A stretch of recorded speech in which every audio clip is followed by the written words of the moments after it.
বর্তমানে ভাষা আন্দোলন শুরু হয়েছে পশ্চিমবঙ্গে। আজকে আমি যখন কথা বলছি তখন 26শে জুলাই ও 27শে জুলাই থেকে মুখ্যমন্ত্রী বলেছে বাংলা ভাষা নিয়ে আন্দোলন শুরু হবে।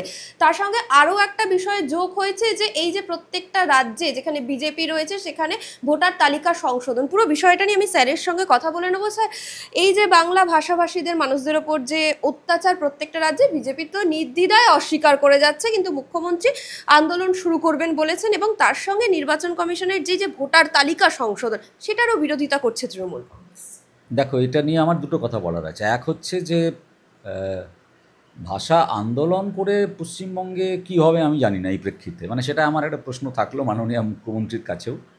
কিন্তু যে প্রতিবাদটা উনি করেছেন বাঙালি নির্যাতনের বিরুদ্ধে এবং বাঙালি অস্মিতার পক্ষে, সেইটাকে আমি সমর্থন করছি। এই কারণে সমর্থন করছি, অনেকে ওর নানা দ্বিচারিতার কথা বলেছেন যে উনি কীর্তি আজাদকে সাংসদ করছেন, হ্যাঁ, ইরফান, শত্রুঘ্ন সিনহা, সেগুলো ভ্যালিড পয়েন্ট। কিন্তু তার মানে যদি একটা অত্যাচার হয় কোথাও, আমি প্রতিবাদ করব না, মানে আমি উল্টোটা বলছি, যদি মুখ্যমন্ত্রী নীরব থাকতেন তাহলে তারা কি বলতেন তখন?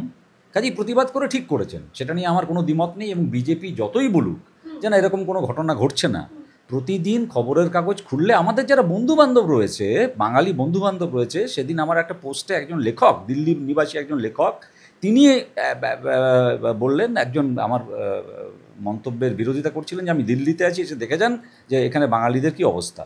এটা দিল্লির কথা বলছি। এবং এরকম আরও অনেক জায়গা রয়েছে, শুধু দিল্লি না, এরকম আরও অনেক জায়গা রয়েছে। আসামে কি হয়েছে, আসামের মুখ্যমন্ত্রী কি বলে দিলেন যে বাংলা ভাষায় যদি কেউ কথা বলে তাহলে ধরে নেবো যে তিনি হচ্ছেন বাংলাদেশি। এই কথা বলা যায় নাকি একজন মুখ্যমন্ত্রী, মানে প্রেক্ষিত যাই হোক, একজন মুখ্যমন্ত্রী এই কথা বলতে পারেন না, কোনো মতেই বলতে পারেন না।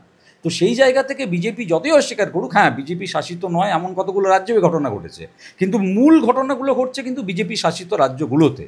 এবং ওদের এই একটা বাঙালি বিদ্বেষ ওদের মানে আছেই, এটাকে অস্বীকার করা যায় না। কিন্তু এই ইস্যুটাকে খুঁচিয়ে এভাবে তোলার এই মুহূর্তে দরকার ছিল না। সেজন্য আমার এটাও মনে হচ্ছে যে এটা কি মানে মোদি এবং অমিত শাহ মমতা বন্দ্যোপাধ্যায়কে একটা মানে লোপ্পা বল ছুড়ে দিলেন। হ্যাঁ, মনে হচ্ছে আমার এটা একদম, হ্যাঁ হতে পারে, একদম অস্বীকার করা যায় না। এই সময় নইলে এই কাণ্ডগুলো ঘটাবার কি এমন জরুরি প্রয়োজন পড়ে গিয়েছিল যে বাঙালিদের খুঁজে খুঁজে বের করা এখন? এর সঙ্গেই যুক্ত যেটা তুমি সঠিকভাবে বলেছো, সেটা হচ্ছে এসআইআর, ওই নিবিড় ভোটার তালিকা সংশোধন।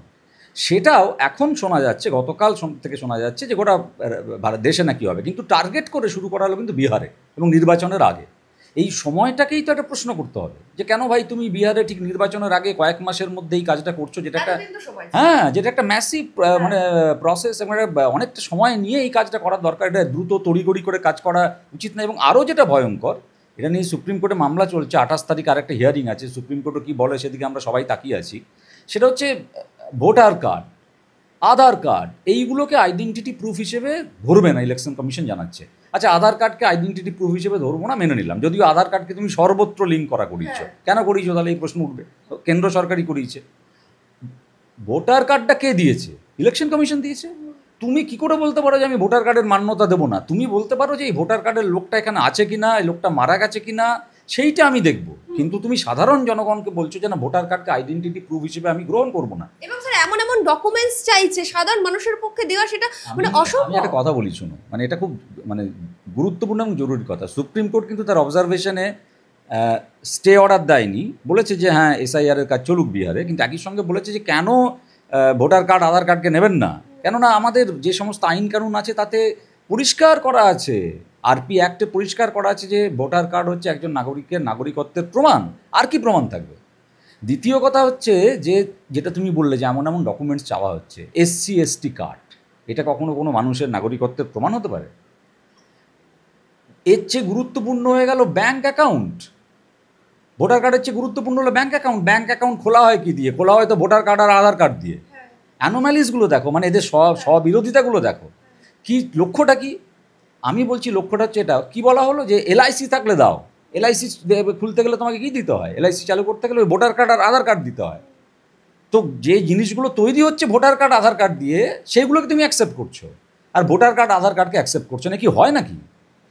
লক্ষ্যটা কি? লক্ষ্যটা হচ্ছে যারা গরিব মানুষ, যারা পরিযায়ী শ্রমিক, তাদের অনেকেই ব্যাঙ্ক অ্যাকাউন্ট নেই, তাদের অনেকেই এলআইসি করার মতো সঙ্গতি নেই, কিন্তু তাদের একটা ভোটার কার্ড আছে, তাদের একটা আধার কার্ড আছে। এবার সে ভোটার কার্ড আধার কার্ড চাইলে দিতে পারবে, কিন্তু এলআইসি দিতে পারবে না। তাদের অনেকের গ্যাসের সংযোগ নেই, সে গ্যাসের কাগজ দিতে পারবে না, তাদের অনেকেই এসসি এসটি নয়, সেই সার্টিফিকেট দিতে পারবে না। তাহলে টার্গেট করা হচ্ছে একটা অংশ, একেবারে গরিব মানুষ যারা, সেই মানুষদের বাদ দিয়ে দাও। এর একটা বড় কারণ হচ্ছে ইলেকশন কমিশন একটা স্বশাসিত সংস্থা, এটা আশা করা যায় না ওদের কাছ থেকে, কিন্তু কোথাও একটা মনে হচ্ছে যে বিজেপি দলটার নির্দেশে বোধহয় ইলেকশন কমিশন কাজ কারবার করছে কিনা এই সন্দেহ অনেকের মনে, আমাদেরও যাক, যেই কারণে যে বিজেপি দলটা রাজনৈতিকভাবে হচ্ছে বড় লোকদের দল, পরিষ্কার তাদের সংযোগ, তাদের কাজ কারবার এখনও পর্যন্ত যেভাবে তারা মানে জল জঙ্গল জমি পর্যন্ত বিক্রি করে দিয়েছে দেশের বড় লোকদের কাছে, বেনিয়াদের কাছে, তাদের রাজনৈতিক চরিত্র নিয়ে আমি অন্তত নিঃসংশয়। কাজেই তাদের টার্গেট হয়ে গেছে এখন গরিব মানুষ, খেটে খাওয়া মানুষ, পরিযায়ী শ্রমিক, যাদের কাছে আধার কার্ড ভোটার কার্ড থাকলেও আরও যে ডকুমেন্টসগুলো চাইছে, বার্থ সার্টিফিকেট থেকে শুরু করেছে অনেক ডকুমেন্টস তাদের কাছে থাকবে না, একেবারে থাকবে না। তো রাজনীতিটা তো খুব পরিষ্কার। তো সেই কারণে আমি বলছি মমতা বন্দ্যোপাধ্যায়ের এই প্রতিবাদটাকে কিন্তু আমি সমর্থন করছি। আমি এবং একই সঙ্গে অন্য রাজনৈতিক দলগুলোও প্রতিবাদ করেছে, সিপিআইএমও প্রতিবাদ করেছে, বামপন্থী কংগ্রেস করেছে, আমি সমর্থন করছি।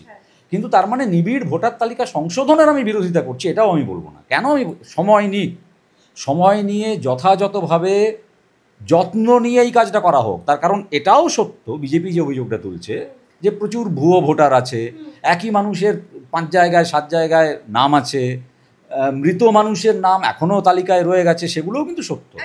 এবং সেই সব জাল আধার কার্ড ভোটার কার্ডও হয়েছে, সেগুলো শনাক্ত করুক, ইলেকশন কমিশন শনাক্ত করুক বাকি তথ্যগুলোর ভিত্তিতে। কিন্তু তার মানে যার একটা সত্যিকারের জেনুইন ভোটার কার্ড আছে, তুমি সেটাকে বলছো তার আইডেন্টিটি প্রুফ হিসেবে আমি গ্রাহ্য করবো না, এই জিনিস হয় না।